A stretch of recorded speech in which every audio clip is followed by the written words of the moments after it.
Utilities Commission, I know we've been in operation since about 1994.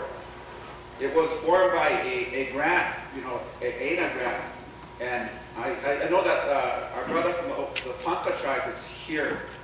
We'll have a fact sheet tomorrow for you. We'll have a fact sheet which Tony will bring, and we could give that to you that'll show up more specifically what our commission is about.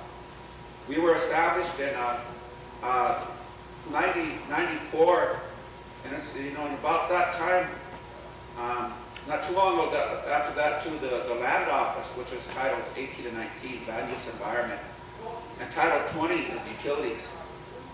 These were formed in 1988 through an ANA grant, and it was a shared grant from the Rosebud Sioux tribe, the Oglala Sioux tribe, which formed the Oyate Energy Commission. And what this did, it looked about the tribe's inherent rights to regulate land and environmental issues, to protect our land and our environmental issues as well as utilities. Regulation and adjudication, that's been our right. And we've always stated rightfully that the state of South Dakota has no jurisdiction in our boundaries, the Utilities Commission. So there was an absence of regulation. And so the Oglala Sioux tribe and Rosebud Sioux tribe, they created these titles, which we also created officers and commissions. Our advantages that we have when we use some of our tribal laws, and we maybe say compared to the non-Indian laws around us, it gives us a little bit of an opportunity to develop infrastructure. It gives us an opportunity to access more resources that maybe the county and the state people are limited by. We have to look at the future. The future means dealing with right-of-way issues, dealing with the PUC of the state of South Dakota as far as their regulations and how they should fit within our Title 20. It's important that we become regulators. We're trying to do that in the past, but we got to move forward with that.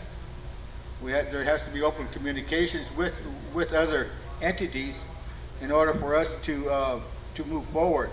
I really want us to take a look at other tribes around us, and there's some really good examples of tribes that have had success, like the Cheyenne River Sioux tribe. They own their own telephone authority. And so that's something that I'm hoping that, one day our tribe will own our own telephone authority and our own businesses that provide services, whether it be broadband or whether it be internet. All these things, should be accessible to our people. We're the first tribe that has a wind turbine in the country right outside of our backyard here at the casino.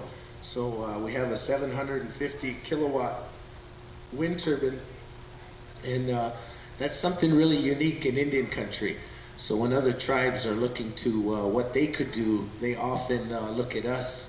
And so it's really important for us to keep moving forward and trying to figure out how we can develop more. On our tribe, we need to take more importance with our water, with all the farmers polluting our rivers and our dams. We should fence it all off, so our kids will have cleaner water to swim in. And like that, it's not going to be any good if we have that polluted. They'll lease our land, and like you said, they pollute a lot of the river. And so I think that we do have to protect it, and that's something that our tribe really has to work with, and that's something that probably is in Paula's mind here with the land office. So certainly we've talked about doing some zoning and some protecting our sacred areas, and having some area that maybe we don't have zoning per se, but we could say we want this area slated for development. Nobody should be developing down there Crazy Horse Canyon. We don't want that area messed with because there's so many sun dances and so many ceremonies that go on there. I'm looking at water lines. It is covered under Title 20 as a reserve. The Utility Commission can visit with that and go back and amend Title 20 for at least dealing with the water lines. Ed mentioned that, that issue, about the reserve powers in Title 20. Another reserve power is, telecommunications.